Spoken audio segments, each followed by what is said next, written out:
సుదీర్ఘకాలం ఫారెస్ట్ డిపార్ట్మెంట్లో పనిచేస్తూ ప్రజల్లో అడవులకి అదేవిధంగా పర్యావరణం పట్ల ఎక్కువ అవగాహన కల్పించడంలో ఆయన ఎక్కువ ఇంట్రెస్ట్ చూపిస్తారు.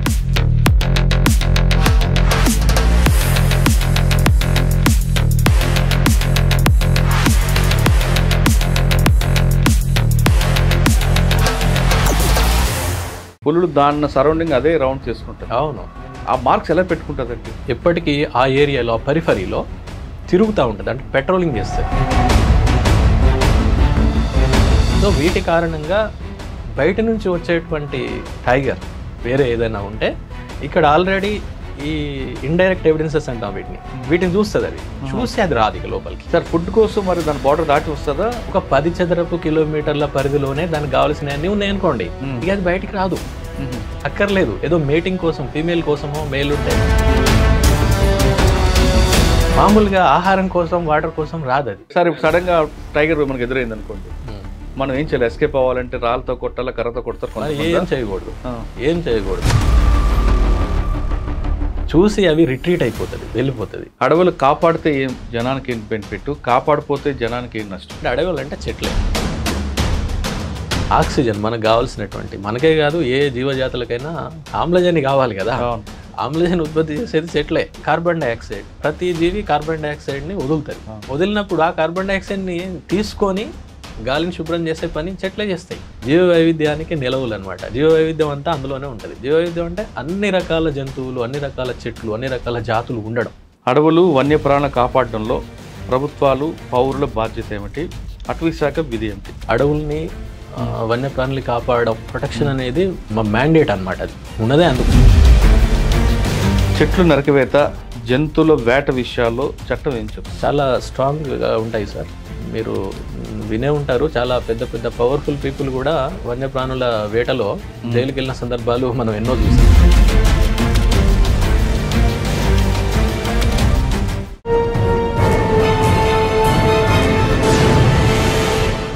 Welcome to crime diaries. Forest డిపార్ట్మెంట్లో పనిచేస్తున్న ఓ మంచి ఆఫీసర్ సుదీర్ఘకాలం ఫారెస్ట్ డిపార్ట్మెంట్లో పనిచేస్తూ ప్రజల్లో అడవులకి అదేవిధంగా పర్యావరణం పట్ల ఎక్కువ అవగాహన కల్పించడంలో ఆయన ఎక్కువ ఇంట్రెస్ట్ చూపిస్తారు. ఆయనే ఈరోజు మన గెస్ట్. పేరు ఎం రామ్మోహన్ గారు, ఫారెస్ట్ రేంజ్ ఆఫీసర్, ప్రస్తుతం అసిస్టెంట్ డైరెక్టర్, దోలపల్లి ఫారెస్ట్ అకాడమీలో పనిచేస్తున్నారు. సాధారణంగా ప్రతి డిపార్ట్మెంట్లో పనిచేస్తున్న ఆఫీసర్ లాగే రామ్మోహన్ గారు ఫారెస్ట్ డిపార్ట్మెంట్ పనిచేస్తున్న అడవులు, పర్యావరణం ఎలాంటి ప్రజలకు మేలు చేస్తాయి, అవి కోల్పోతే ప్రజలు ఏ విధంగా నష్టపోతుంటారు అన్న విషయంపై ఎక్కువగా ప్రజల్లో అవగాహన తేడానికి ఎక్కువగా ఆయన కృషి చేస్తుంటారు.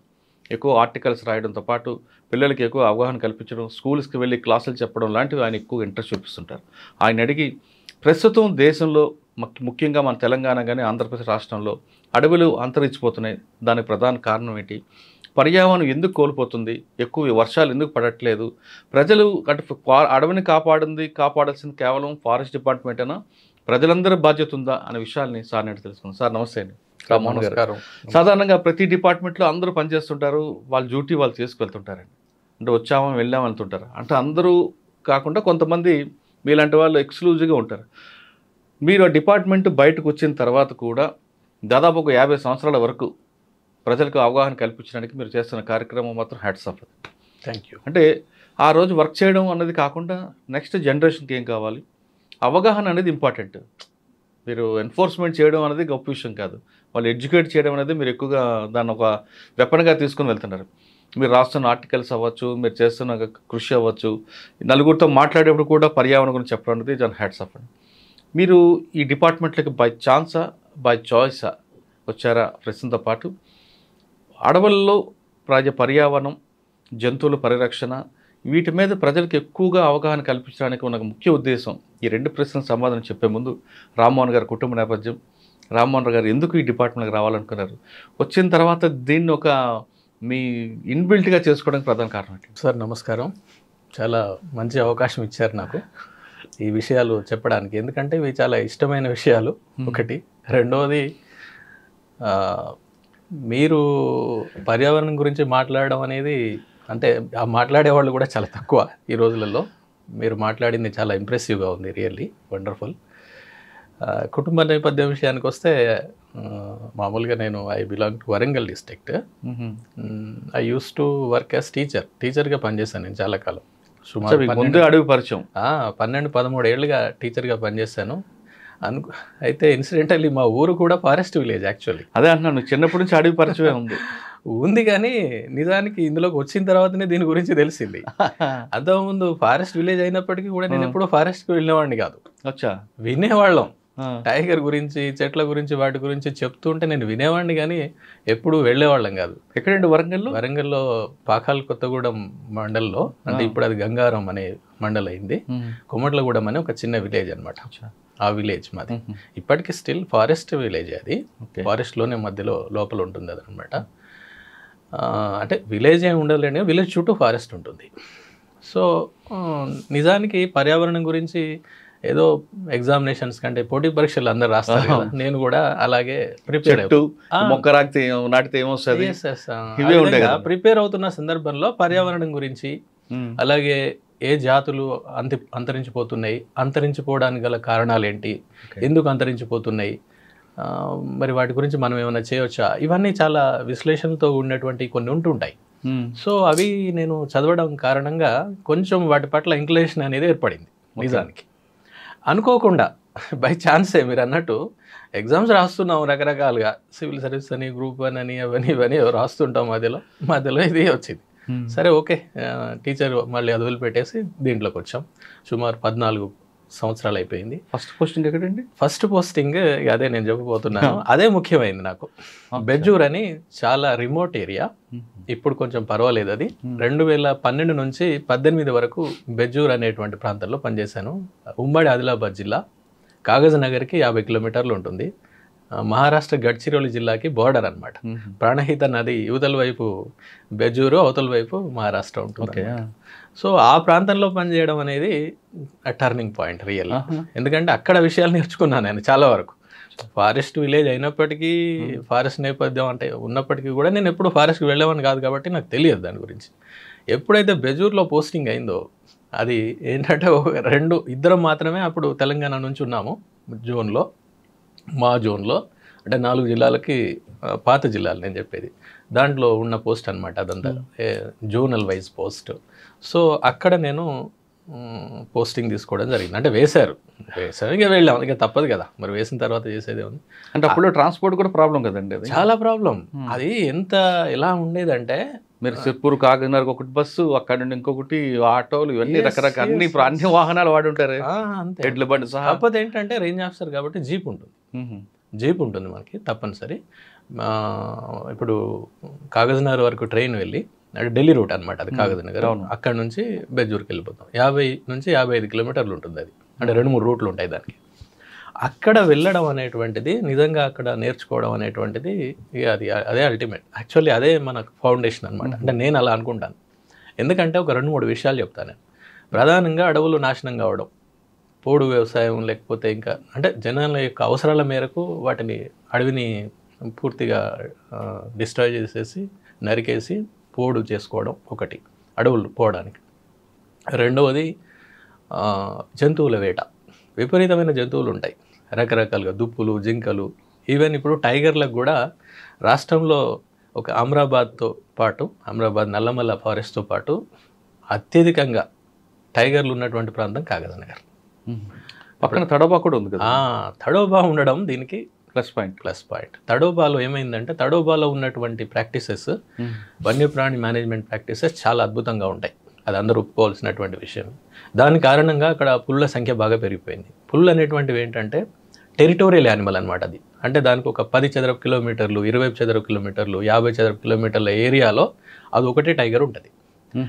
అది దాని సామ్రాజ్యం.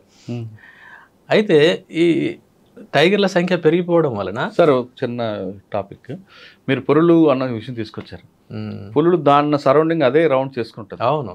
ఆ మార్క్స్ ఎలా పెట్టుకుంటుందండి? విషయం ఏం చేస్తుందంటే, ఆ ఏరియాని అది ఎప్పుడు కూడా కాపాడుకుంటూ ఉంటుంది. ఓకే, అది ఎట్లా కాపాడుకుంటుంది అంటే, ఎప్పటికీ ఆ ఏరియాలో, ఆ పరిఫరీలో తిరుగుతూ ఉంటుంది. అంటే పెట్రోలింగ్ చేస్తుంది. మనం పెట్రోలింగ్ అంటాం కదా, అది కూడా పెట్రోలింగ్ చేస్తుంది. చేసుకుంటూ చెట్ల మీద, అలాగే భూమి మీద తన కాళ్ళతోటి రెక్కిద్ది అనమాట. గీతలు పెట్టుకుంటుంది. అలాగే యూరినేషన్ చేస్తుంది. ఓకే, లేకపోతే ఫీకల్ మ్యాటర్, మలం విసర్జిస్తుంది. సో వీటి కారణంగా బయట నుంచి వచ్చేటువంటి టైగర్ వేరే ఏదైనా ఉంటే ఇక్కడ ఆల్రెడీ ఈ ఇండైరెక్ట్ ఎవిడెన్సెస్ అంటాం వీటిని చూస్తుంది, అది చూసి అది రాదు ఇక లోపలికి. ఫెన్సింగ్ ఉందరా రాదు. ఎస్, ఒకవేళ వచ్చిందే అనుకోండి, కొన్నిసార్లు వచ్చే సందర్భం కూడా ఉంటుంది. ఎప్పుడంటే మేల్ అయితే ఫీమేల్ని అట్రాక్ట్ చేయడం కోసం, ఫీమేల్ అయితే మేల్ని అట్రాక్ట్ చేయడం కోసం అది అవసరం. అంటే పిల్లలు ప్రోజనీ కావాలి కదా నెక్స్ట్ తరానికి. ఇంకొకటి ఏంటంటే ఇంకోసారి కూడా రావచ్చు, ఇంకో మేల్ కూడా రావచ్చు. ఇప్పుడు దీనికంటే అది బలమైంది అన్నప్పుడు, లేకపోతే దానికి తప్పనిసరి పరిస్థితి ఇక లేదు, మరి ఇంకెక్కడ స్థలం లేదు, తప్పనిసరి ఏదో ఒక దాన్ని ఎంకరేజ్ చేయాల్సిందే. అప్పుడు వచ్చినప్పుడు ఏమైందంటే దాని వాటి మధ్యలో ఫైటింగ్ జరుగుతుంది. జరిగి ఏది బలమైందో అది ఉంటుంది, ఆల్రెడీ ఉన్నదే బలంగా ఉందనుకోండి అది మిగిలిపోతుంది, లేనిది వెళ్ళిపోతుంది అంతే. అది ఏదైతే ఓడిపోతుందో that will leave the territory. అలా జరుగుతుంది అన్నమాట. ఆ విధంగా అవి ఎవిడెన్సెస్ని వదులుతాయి. సార్ ఫుడ్ కోసం మరి దాని బార్డర్ దాటి వస్తుందా? ఇక్కడ ఏంటంటే టెరిటరీ అనేది ఫుడ్ పైన వాటర్ మీద ఆధారపడే టెరిటరీ నిర్ణయం అవుతుంది. ఫర్ ఎగ్జాంపుల్ ఒక 10 చదరపు కిలోమీటర్ల పరిధిలోనే దానికి కావాల్సినవన్నీ ఉన్నాయనుకోండి, ఇక అది బయటికి రాదు, అక్కర్లేదు. ఏదో మేటింగ్ కోసం ఫీమేల్ కోసమో, మేల్ ఉంటే మేల్ కోసం రావడం తప్ప మామూలుగా ఆహారం కోసం వాటర్ కోసం రాదు. అది ఆల్రెడీ ఉంది కదా, రాదు. అయితే ఈ సమస్య ఒకవేళ లేవనుకోండి, అప్పుడు ఏమవుతుంది, 10 చదరపు కిలోమీటర్ల ఏరియా కాస్త పెరుగుతుంది. అంటే ఎక్కడి వరకు అయితే వెళ్తే దానికి దొరుకుతాయో ఆ స్థలాన్ని అది తన యొక్క టెరిటరీగా ఏర్పరచుకుంటుంది. ఒక్కొక్కసారి బయటకు వస్తుంటాయి కదా జనాల్లోకి. ఎందుకు వస్తుంది? జనాల్లోకి రావడానికి కారణాలు ఏంటంటే ముఖ్యంగా మన దగ్గర ఏంటంటే వాటి యొక్క, ఇప్పుడు టైగర్స్ కానీ ఏవైనా కానివ్వండి యానిమల్స్కి 3 విషయాలేనండి వాటికి కావాల్సింది. ఒకటి వాటి యొక్క ఆవాసం అంటే ఉండడానికి ప్లేస్. మనకి ఆవాసం మనకైనా అంతే కదా. టైగర్లు అన్ని కూడా బుషెస్ మధ్య ఉంటాయి కదా? లేదు, అలాగేం లేదు, నేను చెప్తాను మీకు. దానికి ఆవాసం కావాలి. ఫస్ట్ ఆవాసం ఎలా ఉండాలి, అన్డిస్టర్బ్డ్గా ఉండాలి, డిస్టర్బెన్స్ ఉండకూడదు, మనుషుల యొక్క డిస్టర్బెన్స్ ఇలాంటివి ఉండకూడదు. ఒకటి నెంబర్ 1. నెంబర్ 2, తగిన ఆహారం కావాలి. ఆహారం అంటే ఇప్పుడు టైగర్ ఉందనుకోండి, అది వారానికి ఒకటి తింటుంది, ఒక యానిమల్ కావాలి అంతే. వారం లోపు మళ్ళీ దాని పక్క నుంచి దుప్పి జింక పోయినా అది పట్టించుకోదు, అక్కర్లేదు. కడుపు నిండితే పట్టించుకోదు, మనుషుల్లా కాదనమాట. పట్టించుకోవు, అవి అవసరం లేదు, మళ్ళీ నెక్స్ట్ వీకే తింటుంది. వారం రోజులు అంతే సార్, కొంచెం తింటుంటుందా? లేదు, ఒక్కసారి లేక 2 సార్లు తినేస్తుంది. తిన్నప్పుడల్లా ఒక 10 kgs 20 kgs తినేస్తుంది. ఇప్పుడు ఒక యానిమల్ని చంపేసింది అనుకోండి, ఫస్ట్ ఇక్కడ కొడుతుంది కదండి. ఎస్, అయితే దాన్ని కొట్టే విధానాలు కూడా ఉంటాయి. ఏంటంటే ఆ యానిమల్, ఇప్పుడు వేరే యానిమల్ అయినా కూడా అదేమి చనిపోవడానికి సిద్ధంగా ఉండదు కదా, అది కూడా రెసిస్ట్ చేస్తుంది. కాబట్టి ఆ రెసిస్ట్ చేసినటువంటి దాన్ని చంపాలంటే టైగర్ అయినా కూడా చాలా చాకచక్యంగా చేయాలి. ఎట్లా పడితే అట్లా చేస్తే దాని గిట్టలు, దాని కొమ్ములు దీన్ని తగిలితే ఇది ఇంజూరీ అయ్యి చనిపోయే అవకాశం ఉంటుంది. ఎందుకంటే ఒకసారి ఇంజూరీ అయిందంటే మనుషులాగా చూడడానికి ఇంకొకరు ఉన్నారు కదా, అది గ్రీవస్ ఇంజురీస్ అంటారు. అంటే ఎక్కువ కనుక పెద్ద ఇంజురీ కనుక అవుతే చనిపోతుంది అది. అందుకని అది చాలా జాగ్రత్త తీసుకుంటుంది. ఏ విధంగా, మన హంటింగ్కి దెబ్బ తగలకుండా. కాబట్టి అది ఏం చేస్తుంది అంటే యానిమల్ని ఫస్ట్ ఇక్కడ పట్టేస్తుంది అనమాట. ఇక్కడ ముఖ్యంగా ఇది పట్టేస్తుంది. ఇది పట్టేయడం వల్ల ఏమవుతుంది, యానిమల్ హెల్ప్లెస్ అయిపోతుంది, ఈ శ్వాస ఆగిపోతుంది, కట్ అయిపోతుంది. కాబట్టి చనిపోయే అవకాశం ఉంటుంది. అంటే ఇమ్మీడియట్ డెత్ అనమాట. చిన్నగా చనిపోవడం కాదు. చిన్నగా చనిపోవాలంటే టైం ఎక్కువ తీసుకుంది అనుకోండి, అది రెసిస్ట్ చేయడం వల్ల దాని కొమ్ములో గీటలో ఏదైనా తగులుతాయి, దీనికి తగిలిందంటే ఇది ఇంజూర్ అవుతుంది. లేకపోతే వెనక ఈ భాగం, ఇక్కడ చాలా ప్రధానమైనటువంటి నరాలు ఉంటాయి కదా, అంటే దమనులు, సిరలు, వాటిని కొరికేస్తుంది అది. అట్లా వీటిని కొరికేయడం ద్వారా దాన్ని ఇమ్మీడియట్ డెత్కి కారణమవుతుంది అది. అప్పుడు దాన్ని పక్కకు జరిపేసి కొంచెం బుష్ల కన్నా ఏదైనా పక్కకి తీసుకెళ్ళి, అంటే కొంచెం ప్రధానంగా దారి మీదనో ఎక్కడం జరిగింది అనుకోండి, కొంచెం పక్కకి తీసుకెళ్ళి తినేస్తుంది. తినడం సార్ ఇప్పుడు ఇక్కడ ఫస్ట్ ఇక్కడ నుంచే తింటుందా? లేదు, అది ఓపెన్ చేయడం వెనక నుంచి ఓపెన్ చేసి తింటుంది. వెనక భాగం, ఇక్కడ థైస్ భాగం ఉంది కదా, బ్యాక్, ఆ బ్యాక్ దగ్గర ఓపెన్ చేస్తుంది. అంటే టైగర్ యొక్క ప్రధాన లక్షణం అన్నట్టు అది. అలా తిన్నది అని అంటే అది టైగర్. ఎందుకంటే అక్కడే ఆ పార్ట్ నుంచి అంటే అదేంటంటే మోస్ట్లీ ఇప్పుడు మాంసం తింటదండి అంతే. అక్కడ నుంచి స్టార్ట్ చేస్తుంది, మాంసం తింటది, ఇక్కడ ఓపెన్ చేస్తుంది అన్నట్టు అది. ఇప్పుడు పొట్ట ఇదంతా మాంసం ఉండదు కదా, అవన్నీ ఏంటి పొట్ట, పేగులు, అవన్నీ అవి తినదు అది. అదే లెపర్డ్ లాంటివి అంటే ఎట్లా పడితే అట్లా తింటాయి అవి, వాటి ఆహారపు అలవాట్లు వేరే రకంగా ఉంటాయి. కానీ టైగర్ విషయంలో అట్లా కాదు, మాంసమే తింటది అది. ఈ ఇంటెస్టైన్స్ వీటిని తినదు, వదిలేస్తుంది కూడా, వదిలేస్తుంది, తినదు అవి. ఇది మీరు అన్నారు కదా, నేను కరెక్ట్ చెప్తాను. ఎలా అంటే ఇప్పుడు ఒక టైగర్ దాన్ని తినేసింది అనుకోండి, తినేస్తే ఏం తింటుంది, జస్ట్ మాంసం వరకు తినేస్తుంది, మాంసమే అంతే, మిగిలినవి ఏవి తినదు, తినేస్తుంది వెళ్ళిపోతుంది. ఆ ఒక రోజు ఈ రోజు తిన్నది, ఫర్ ఎగ్జాంపుల్ ఒక క్యాటిల్ను లేకపోతే ఒక పెద్ద నీళ్ళగాయ అనుకోండి, మనుబోతు అంటే దాదాపు అది 100-150 కేజీల దాకా వరకు ఈజీగా ఉంటుంది, చాలా పెద్దగా ఉంటుంది. అందులో ఒక 20 కేజెస్ వరకు తినేస్తుంది అది ఒకే రోజు, ఒకసారి ఎట్ ఏ టైం తినేస్తుంది, కూర్చుంటే తినేస్తుంది. తెల్లారి మళ్ళీ వస్తుంది second time or third time, then it will come and it will eat the remaining meat పార్టే క్లియర్గా అంటున్నా నేను, తినేస్తుంది వెళ్ళిపోతుంది. మొత్తం అయిపోదు కదా, ఇంకా ఎముకలు ఉంటాయి, ఇంకా కొంచెం కొంచెం అక్కడక్కడ మిగిలిన మాంసం ఉంటుంది, ఇంటెస్టైన్స్ ఉంటాయి, అన్నీ ఉంటాయి. నెక్స్ట్ చిన్న కార్నివర్స్ ఉంటాయి కదా, కుక్కలు, అడవి కుక్కలు, లేకపోతే తోడేలు, లేకపోతే పెద్ద నక్క, ఇలాంటివన్నీ వచ్చేసి మిగిలిన పాటు తినేస్తాయి. అంతకంటే ముందు లేపాడు ఉందనుకోండి ఆ ప్రాంతంలో, లేపాడు వచ్చేసి ఆ ఇంటెస్టైన్స్ అట్లాంటివి తినేస్తాయి. లేపాడు అంటే చిరుతపులి, అవును, చీతా వేరు చిరుతపులి వేరు. చీతా ఇప్పుడు ఈ మధ్యలో రీఇంట్రొడ్యూస్ చేశారు, అది కాదు, చిరుతపులి, చిరుతగండు అంటారు మామూలుగా, అది తినేస్తుంది. అంటే అది కూడా హంట్ చేసి తింటుంది. నెక్స్ట్ ఇంకా మిగిలిపోయినాయి ఎముకలు ఉంటాయి, ఎముకల్ని తినడానికి కూడా ఇంకో యానిమల్ ఉంటుంది. ఓకే, హైనా అంటాం మనం, హైనా అనే పేరు మీరు ఏగోలం అంటారు దాన్ని, ఏగోలం ఇక రకరకాల పేరు, కోండ్రీస్ అని కూడా అంటారు. ఓకే, ఇప్పుడు మీరు లయన్ కింగ్ అనే సినిమాలో అందులో విలన్స్గా ఉంటాయి అవి, హాలీవుడ్ సినిమా ఉంది చాలా ఉంటాయి, అది ఎముకల్ని తింటుంది, దాని యొక్క డైటే ఎముకలు. అందుకనే దాని యొక్క జాస్ చాలా గట్టిగా, చాలా వెరీ స్ట్రాంగ్గా పెద్దగా ఉంటాయి, ఎందుకంటే ఎముకల్ని నమలడానికి. అంటే చూడండి, ఈకోసిస్టంలో, ఆవరణ వ్యవస్థలో ఒక యానిమల్ని చంపితే టైగర్ నుంచి హైనా వరకు ఇన్ని తింటాయి అన్నమాట. సార్, హైనాతో ఆగకుండా రాబందులు కూడా తింటాయట కదా.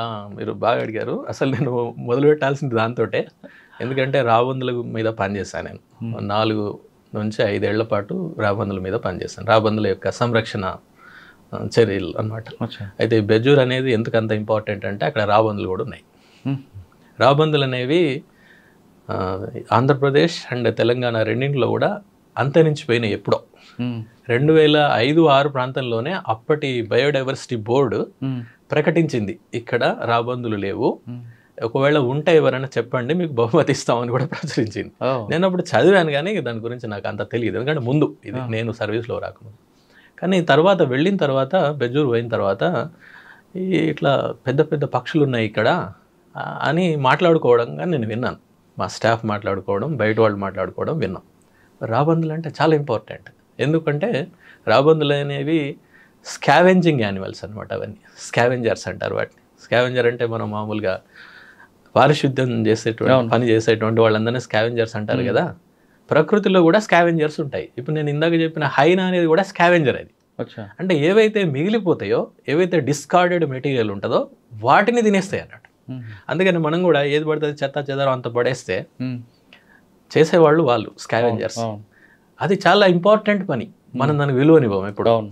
అది అన్నిటికంటే తక్కువగా మనం చూసేది ఇలా కొంతమంది ఉన్నారు కదా, అందులో వీళ్ళు కూడా. కానీ వాళ్ళు చేసేటువంటి పని అన్నిటికంటే గొప్పది. సార్, రాబందులు కనబడితే అదొక అపశకనం అని, రాబందులాగా వచ్చేవరా పీకు తింటావరా అంటుంటారు కదా. అది ఎలా వచ్చిందో నాకు కూడా తెలియదు. దీని మీద నేను ఆర్టికల్స్ కూడా రాశాను. తప్పు అలా అనుకోవడం.